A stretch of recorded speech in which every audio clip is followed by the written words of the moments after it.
I just found this beautiful piece of writing that I want to read to you, which is written by somebody who's very, very dear to me.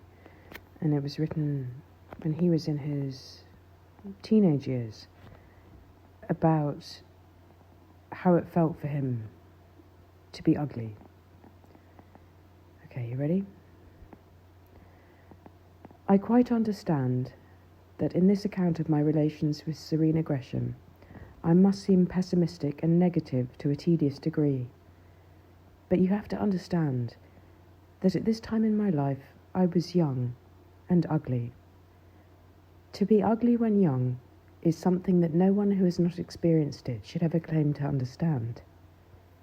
It is all very well to talk about superficial values and beauty of character and the rest of the guff that ugly teenagers have to listen to from their mothers, the marvellous thing about being different and so on. But the plain truth is you are bankrupt in the only currency with value. You may have friends without number, but when it comes to romance, you have nothing to bargain with, nothing to sell. You are not to be shown off and flaunted. You are the last resort when there's no one left worth dancing with. When you are kissed, you do not turn into a prince. You are just a kissed toad, and usually the kisser regrets it in the morning. The best reputation you can acquire is that you never talk. If you are good company and you can hold your tongue, you will see some action. But woe betide the ugly suitor who grows overconfident and brags. Of course, things change. In time, at last, some people will start to see through your face, to your other qualities, and eventually, in the 30s and 40s, other factors come into play.